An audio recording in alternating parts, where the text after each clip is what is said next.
Hello friends, कैसे हो आप लोग का बहुत बहुत स्वागत है मेरे यूट्यूब चैनल पर। यदि आप मेरे चैनल पर नए हो तो चैनल को सब्सक्राइब कर ले और बेल आइकन को भी ऑन कर ले, ताकि न्यू वीडियो आते ही आपको नोटिफिकेशन मिल जाएगा। जैसा कि आप लोग देख रहे हो, आज है 17 फरवरी 2021 और 17 फरवरी 2021 के जितने भी करंट अफेयर बनते हैं सारे हम लोग इस वीडियो में डिस्कस करेंगे। ठीक है, और जितने भी प्रश्न करेंगे एक एक प्रश्न पूरी डिटेल में समझेंगे, एक एक प्रश्न पूरी डिटेल में समझेंगे। तो पूरा वीडियो देखिएगा और पसंद आए तो लाइक कमेंट शेयर कर दीजिएगा। और इस चैनल से आप डेली करंट अफेयर पढ़ सकते हो, तो चैनल को सब्सक्राइब करके जुड़ जाना है। और चाहे आप किसी भी कॉम्पिटिशन की तैयारी कर रहे हो तो ये वीडियो आपके लिए बहुत ही महत्वपूर्ण रहेगा, तो अपने दोस्तों को जरूर शेयर कर देना और आप पूरा वीडियो देखना। ठीक है, तो चलिए शुरू करते हैं। और एक चीज़, यदि आपको ये वीडियो का पीडीएफ चाहिए तो आप मेरे टेलीग्राम चैनल के साथ जुड़ जाना। ठीक है, यहाँ आपको पीडीएफ मिलेगा, इसके अलावा यहाँ लिंक मिलेगा, इसके अलावा यहाँ क्यूज मिलेगा। तो आप मेरे टेलीग्राम चैनल के साथ जरूर जुड़ जाना। ठीक है, तो चलिए शुरू करते हैं आज का करंट अफेयर। तो पहला प्रश्न क्या है हम लोग के सामने।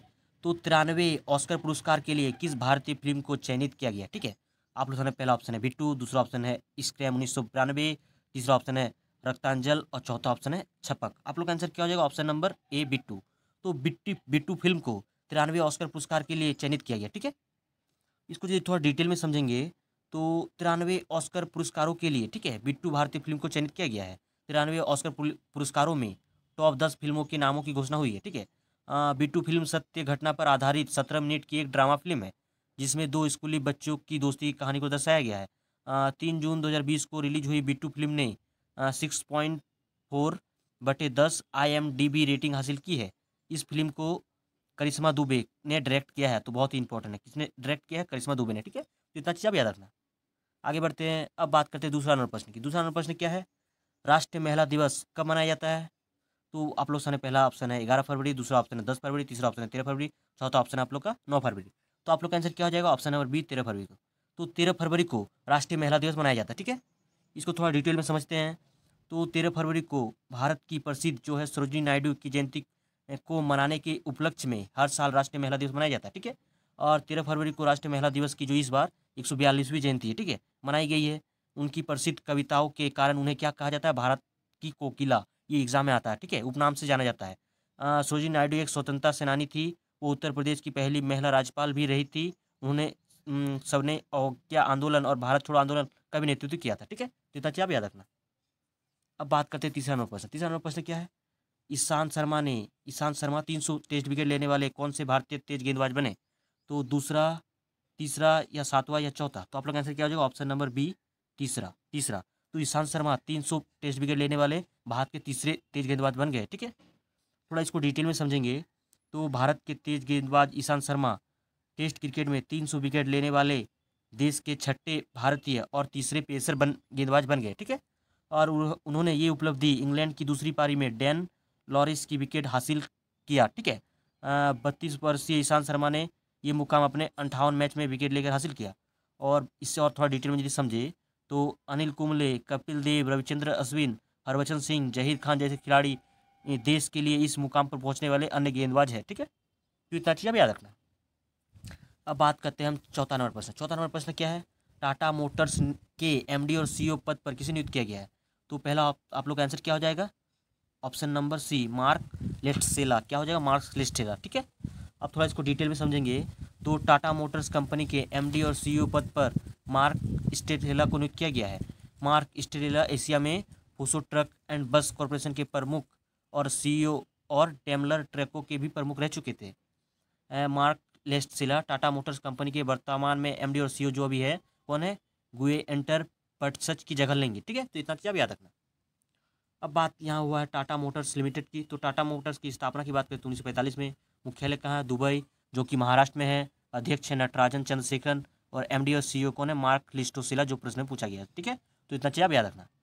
अब बात करते हैं 5 नंबर प्रश्न। 5 नंबर प्रश्न क्या है, भारतीय नौसेना ने ट्रोपेक्स अभ्यास कहाँ आयोजित किया है। ठीक है, तो पहला ऑप्शन हिंद महासागर, दूसरा ऑप्शन है प्रशांत महासागर, तीसरा ऑप्शन बंगाल की खाड़ी, चौथा ऑप्शन इनमें से कोई नहीं। तो आप लोग का आंसर क्या हो जाएगा, ऑप्शन नंबर ए बंगाल की, सॉरी हिंद महासागर में, इंडियन ओशन में। ठीक है, इसको थोड़ा डिटेल में समझेंगे तो इसका महत्वपूर्ण बातें क्या है, भारतीय नौसेना ने megavar game theatre level operation readiness exercise जो है टॉपेक्स अभ्यास की शुरुआत की है। और यशस्वी पार्षद एक्सरसाइज का मुख्य उद्देश्य नौसेना के आक्रमण होने के साथ साथ रक्षा क्षमताओं को मान्य करना एवं हिंद महासागर में शांति और स्थिरता को बढ़ावा देना रखा है। ठीक है, इसको बढ़ावा देने के लिए रखा है। ठीक है, ये एक्सरसाइज हिंद महासागर क्षेत्र में विशाल भौगोलिक विस्तार पर किया जा रहा है, ठीक है। तो इतना चीज़ आप याद रखना। अब बात करते हैं 6 नंबर प्रश्न। 6 नंबर प्रश्न क्या है, किस देश का होप अंतरिक्ष यान मंगल ग्रह की कक्ष में पहुंचेगा? तो पहला ऑप्शन है चीन, दूसरा ऑप्शन अमेरिका, तीसरा ऑप्शन संयुक्त अरब अमीरात, चौथा ऑप्शन इनमें से कोई नहीं। आप लोग आंसर क्या हो जाएगा? ऑप्शन नंबर सी, संयुक्त अरब अमीरात, यूनाइटेड अरब अमीरात, ठीक है। तो यूनाइटेड अरब अमीरात की जो होप अंतरिक्ष यान मंगल ग्रह में पहुंचेगा, ठीक है। थोड़ा इसको डिटेल में समझेंगे तो संयुक्त अरब अमीरात के होप अंतरिक्ष यान मिशन ग्रह के कक्ष में पहुंचेगा, ठीक है। संयुक्त अरब अमीरात, सोवियत संघ, यूरोप और भारत के बाद संयुक्त अरब अमीरात का अंतरिक्ष यान मंगल ग्रह की कक्षा में पहुंचने वाला 5वां देश बना, ठीक है। बहुत इंपॉर्टेंट 5वां देश बना। होप अंतरिक्ष यान 7 महीने पहले पृथ्वी से रवाना हुआ था, जो कि मंगल ग्रह पर हाइड्रोजन और ऑक्सीजन की खोज करेगा, ठीक है। तो इतना चीज़ आप याद रखना। अब बात करते हैं 7 नंबर प्रश्न। 7 नंबर प्रश्न क्या है, राष्ट्रीय उत्पादकता दिवस कब मनाया गया है? तो आप लोग ने पहला ऑप्शन 11 फरवरी, दूसरा ऑप्शन 14 फरवरी, तीसरा ऑप्शन 15 फरवरी, चौथा ऑप्शन है 12 फरवरी। तो आप लोग आंसर क्या हो जाए? ऑप्शन नंबर डी, 12 फरवरी। तो 12 फरवरी को राष्ट्रीय उत्पादकता दिवस मनाया गया, ठीक है। तो थोड़ा डिटेल में समझते हैं। तो भारत में राष्ट्रीय उत्पादकता दिवस 12 फरवरी को मनाया गया। देश में राष्ट्रीय उत्पादकता दिवस मनाने का मुख्य उद्देश्य देश में सभी क्षेत्रों में उत्पादकता और गुणवत्ता क्षेत्रों को प्रोत्साहित करना है, ठीक है। देश में उत्पादकता संस्कृति को बढ़ावा देने के लिए राष्ट्रीय उत्पादकता परिषद द्वारा मनाया जाता है, ठीक है। देखिए यहाँ हम लोग का राष्ट्रीय उत्पादकता परिषद के यदि वर्तमान के महानिदेशक की बात करें तो कौन है? अरुण कुमार झा। और भारतीय राष्ट्रीय उत्पादकता परिषद की स्थापना कब हुआ था? तो वर्ष 1958 को। और इसका मुख्यालय यदि पूछा जाए तो कहाँ है? नई दिल्ली में। तो इतना चीज़ आप याद रख सकते हैं, ठीक है। आगे बढ़ते हैं 8 नंबर प्रश्न। 8 नंबर प्रश्न क्या है, किस राज्य ने मुख्यमंत्री कोविड वॉरियर मेमोरियल का निर्माण किया, ठीक है। पहला ऑप्शन गुजरात, दूसरा ऑप्शन बिहार, तीसरा ऑप्शन उड़ीसा, चौथा ऑप्शन मध्य प्रदेश।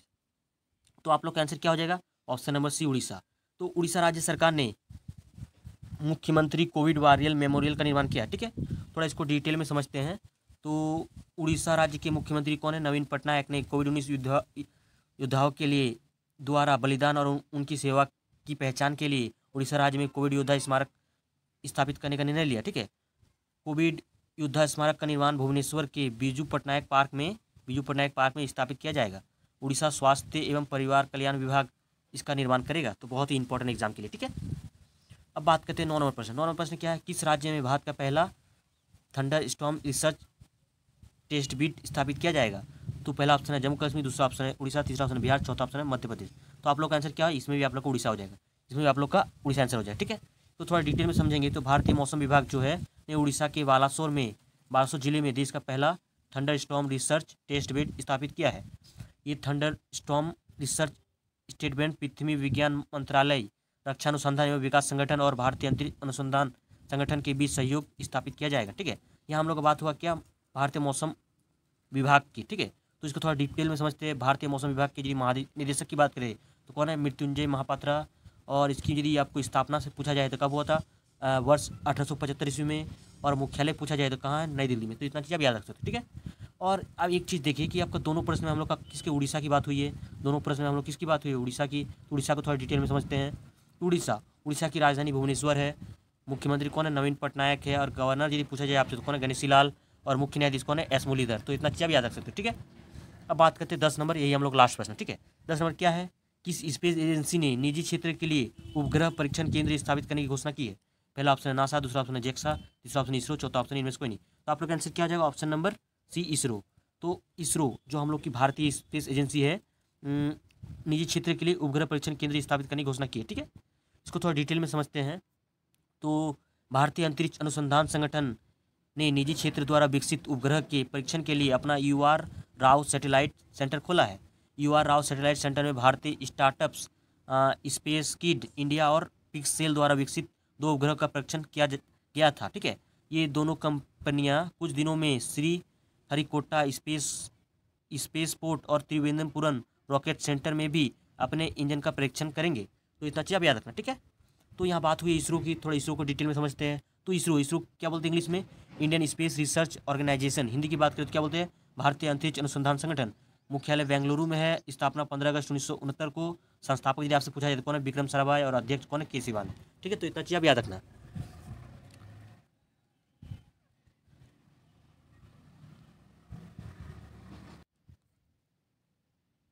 ठीक है। ये हम लोग को इसरो। और आप लोग को आज हम 2 प्रश्न क्या दिए? होमवर्क के दिए। क्या दिए? होमवर्क में दिए 2 प्रश्न, ठीक है। आज डेट देख रहे हो 17/2/2021 के होमवर्क दिए आप लोग को। आपको ये जो देख रहे हो कमेंट्स में आंसर करना है, ठीक है। क्या है प्रश्न? विश्व बैंक ने किस राज्य के द्वारा शुरू की गई चिराग परियोजना के लिए $100 मिलियन समझौते पर हस्ताक्षर किए? तो आप लोगों के सामने पहला ऑप्शन राजस्थान, दूसरा ऑप्शन गुजरात, तीसरा ऑप्शन बिहार, चौथा ऑप्शन छत्तीसगढ़। ये चारों ऑप्शन है, आपको कमेंट्स में जरूर आंसर करना है, ठीक है। और एक प्रश्न आपको होमवर्क में दिए हम, क्या है ये भी देख लो, 17/2/2021 का प्रश्न दिए। क्या है? VLC फेमिना मिस इंडिया 2020 की उपविजेता कौन बनी है? तो ये प्रश्न जो देख रहे हो, ये 4 ऑप्शन है, आपको कमेंट्स में जरूर आंसर करना है, ठीक है। और एक चीज़, यदि आपको ये वीडियो का PDF चाहिए तो आप मेरे टेलीग्राम चैनल के साथ जुड़ जाना। और टेलीग्राम में जुड़ने के और भी बड़े फायदे, यहाँ लिंक मिलेगा। इसके अलावा आप क्विज कर सकते हो इस तरह से। तो मेरे टेलीग्राम चैनल के साथ जुड़ जाना, एग्जाम की तैयारी सर्च करके जुड़ जाना। इसके अलावा आपको डिस्क्रिप्शन में जरूर लिंक मिलेगा, तो आप जरूर जुड़ जाना। और वीडियो पसंद है तो लाइक, पसंद आया है तो आप लोग को लाइक कमेंट शेयर कर देना है, अपने सारे दोस्तों को शेयर कर देना। और इसी तरह से करंट अफेयर पढ़ने के लिए चैनल को सब्सक्राइब करके जुड़ जाना, ठीक है। तो मिलते हैं नेक्स्ट वीडियो के साथ, बाय।